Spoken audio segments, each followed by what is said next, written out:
Bismillahirrahmanirrahim. Assalamualaikum warahmatullahi wabarakatuh.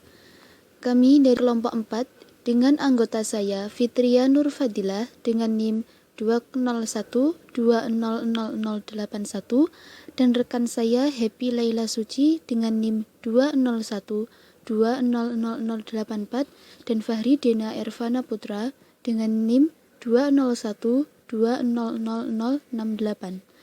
Kami adalah mahasiswa semester 1 dari Prodi Pendidikan Agama Islam di Institut Agama Islam Negeri Ponorogo. Di sini kami akan menjelaskan tentang ilmu qiraat Al-Quran.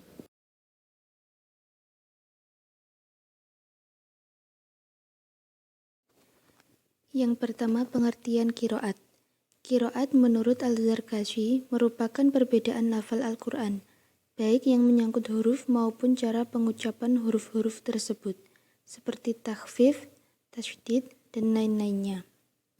Sedangkan menurut Al-Zarqani memberikan pengertian qiraat sebagai suatu madhab yang dianut oleh seorang imam dari para imam qura yang berbeda dengan yang lainnya dalam pengucapan Al-Quranul Karim dengan kesesuaian riwayat dan turuk darinya, baik itu perbedaan dalam pengucapan huruf maupun pengucapan bentuknya.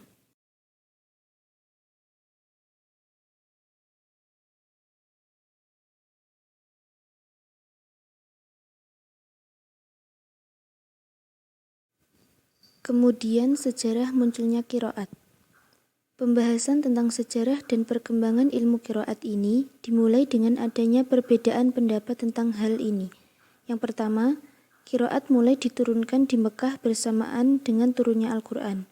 Yang kedua, qiraat mulai diturunkan di Madinah sesudah peristiwa hijrah, di mana orang-orang yang masuk Islam sudah banyak dan saling berbeda ungkapan bahasa dialeknya.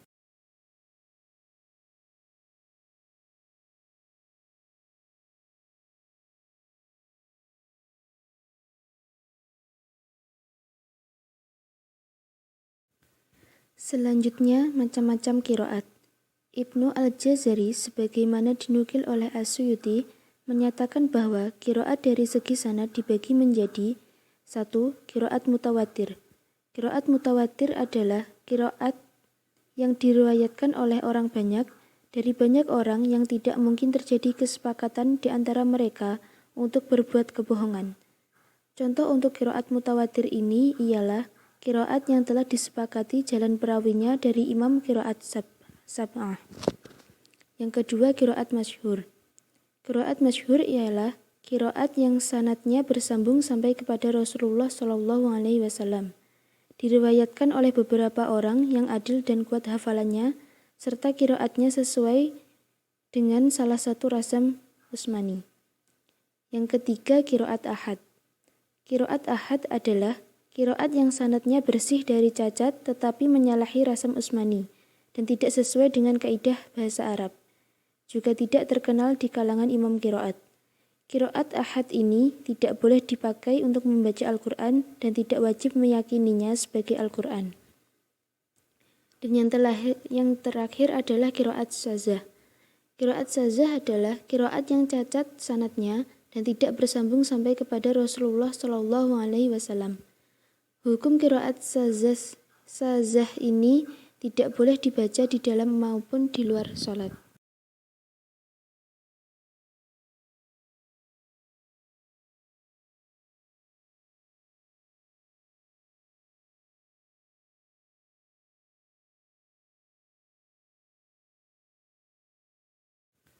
Selanjutnya, macam-macam qiraat.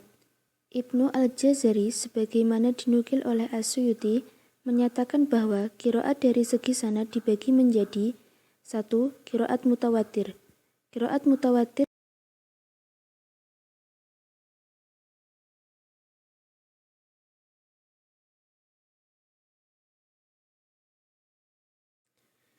sedangkan dari segi jumlah, macam-macam qiraat dapat dibagi menjadi 3 macam qiraat yang terkenal. Yang pertama, qiraat sab'ah. Qiraat sab'ah adalah qiraat yang dinisbahkan kepada para imam qura yang 7 yang termasyhur. Mereka adalah Nafi, Ibnu Katsir, Abu Amro, Ibnu Amir, Hashim, Hamzah, dan Kisai. Yang kedua, qiraah asyarah. Qiraah asyarah adalah qiraah sab'ah di atas ditambah dengan 3 qiraat lagi, yang disandarkan kepada Abu Ja'far, Ya'qub, dan Khalaf al-Ashir. Dan yang terakhir adalah qiraat arba' asyarah. Qiraat arba' asyarah adalah qiraat asyarah lalu ditambah dengan 4 qiraat lagi yang disandarkan kepada Ibnu Muhaisin, Al-Yazidi, Hasan al-Bashri, dan Al-Amishi. Dari ketiga macam qiraat di atas, yang paling terkenal adalah qiraat sab'ah, kemudian disusul oleh qiraat asyarah.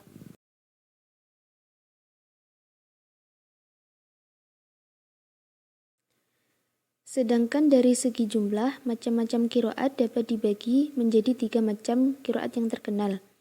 Yang pertama, qiraat sab'ah.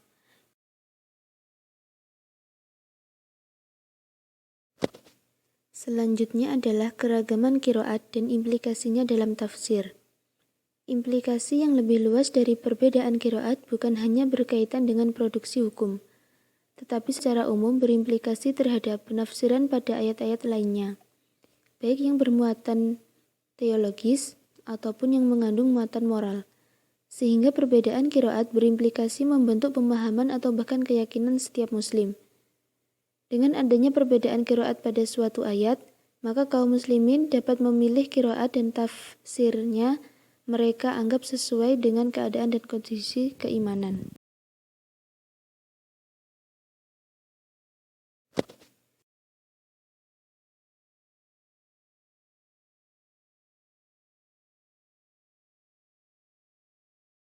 Dan yang terakhir adalah hikmah qiraat. Qiraat memiliki hikmah sebagai berikut. Yang pertama, memperkokoh kesatuan umat. Dengan diturunkannya Al-Quran dalam variasi bacaan yang sesuai dengan kemampuan mereka, maka timbul sikap yang menganggap bahwa Al-Quran bukan hanya milik satu golongan saja, melainkan untuk semua golongan. Yang kedua, bukti keagungan Al-Quran. Variasi bacaan dalam Al-Quran bukan merupakan penyebab yang dapat menghancurkannya, namun kenyataannya yang terjadi adalah justru semakin jelas dan kaya. Ini adalah bukti bahwa Al-Quran sangat agung sekaligus bukti kemukjizatan Al-Quran itu sendiri. Yang ketiga, memberikan kelegaan pada umat. Hal ini berkaitan dengan keadaan umat Islam pada waktu turunnya Al-Quran. Pada waktu itu, orang Arab sendiri terdiri dari berbagai macam kabilah. Tiap kabilah memiliki kebiasaan masing-masing dalam metode membaca dan pengucapan. Ragam qiraat ini amat membantu kondisi tersebut. Dan yang terakhir adalah ibadah dalam Islam sangatlah mudah.